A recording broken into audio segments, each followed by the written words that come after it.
Tonight's episode drops us into the heart of Blackthorn Forest, a place where shadows seem to breathe and every rustle could mean danger. Dr. Haynes, what makes Blackthorn the perfect stage for this high-stakes chase? Blackthorn's twisted trees and dense undergrowth serve as more than just backdrop. They amplify paranoia and uncertainty. Forests like these have historically symbolized the unknown, playing on primal fears. The isolation heightens every threat, both real and imagined.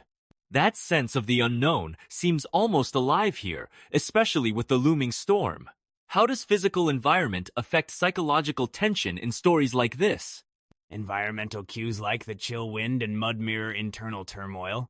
Studies on narrative immersion show that vivid sensory detail can actually trigger stress responses in readers or listeners.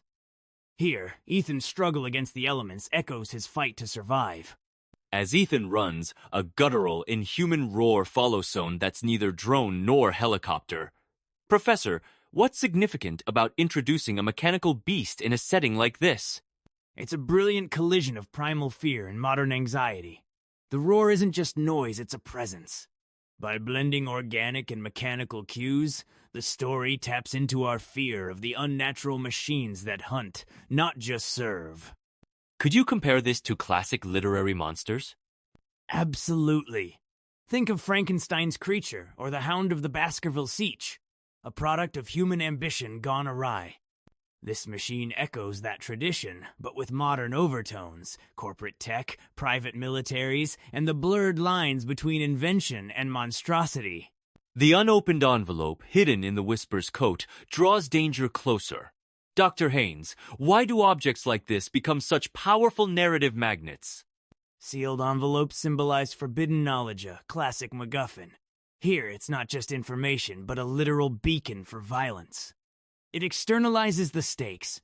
Whoever controls the truth in Project Erebus controls the fate of everyone involved. In thrillers, does the mystery of the contents heighten suspense more than their eventual reveal?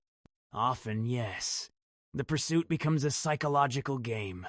The envelope's secrecy invites speculation, and as we see, it's what people are willing to do for it, not just what's inside, that drives the narrative tension. Let's focus on the Whisper's silent predator, carrying scars from Project Erebus. What does his almost machine-like composure reveal about his past? His mechanical calm hints at deep trauma and training. Survivors of Black Ops units often develop hypervigilance, which the story exaggerates almost to superhuman levels. He's more than a man, he's a living vestige of Erebus's darkest secrets. Is there a risk of dehumanizing him? Or does the story balance that with his motives? The balance is delicate.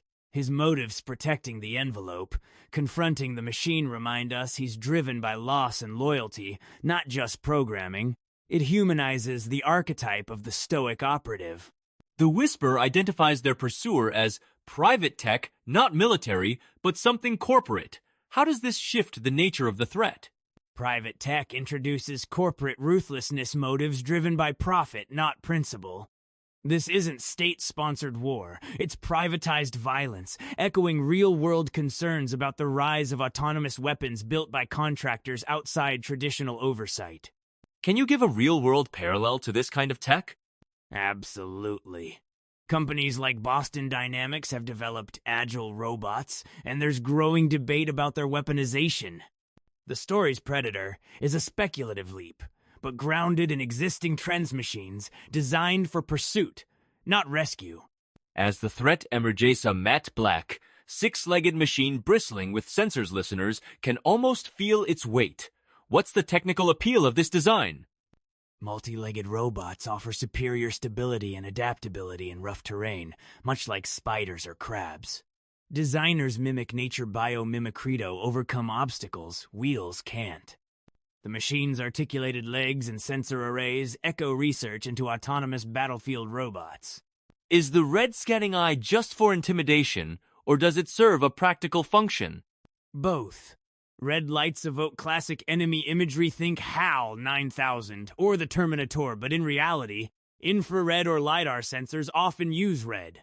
It's a blend of psychological threat and technical necessity. The Whisper deploys an EMP device hoping to disable the hunter. How plausible is this tactic against such advanced tech? Imp electromagnetic pulse can disrupt unshielded electronics.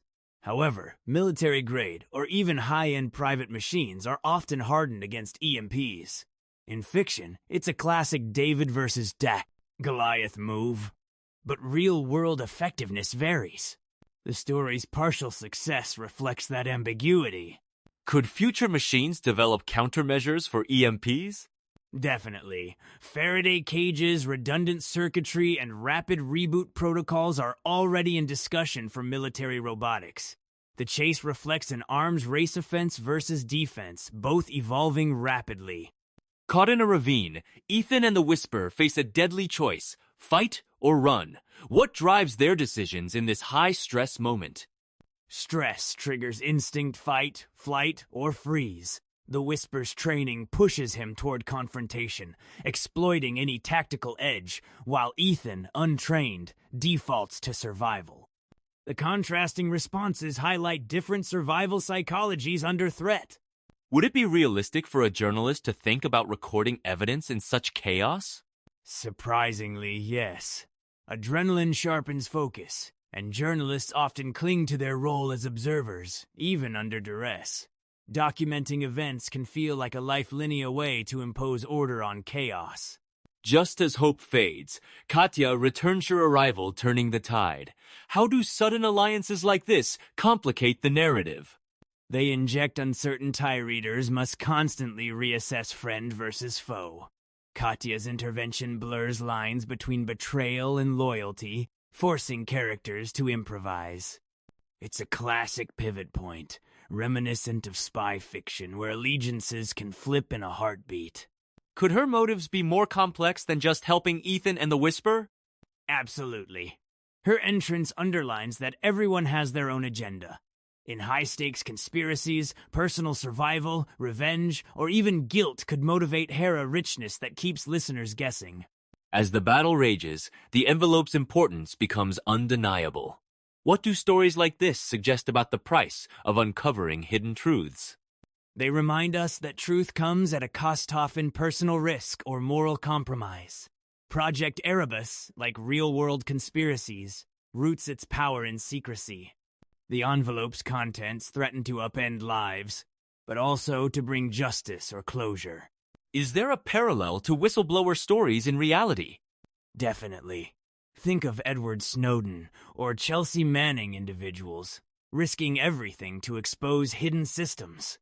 The story taps into that legacy, exploring both the nobility and the peril of seeking the truth. As the chapter closes, the Whisper and Katya battle a machine they helped create, while Ethan flees with the story. Dr. Haynes, what does this setup promise for the series moving forward? It signals escalation past sins manifesting as present threats. The unresolved fate of the envelope, the hunter's persistence, and Ethan's desperate bid to share the truth all suggest that the conflict will only intensify. The story's real engine is legacy, what's left behind, and who must atone. So listeners should expect not just more action, but deeper ethical dilemmas? Precisely. The next chapters will likely probe complicity, accountability, and whether some truths are too dangerous to reveal. It's not just about surviving the night, it's about what you do with the dawn.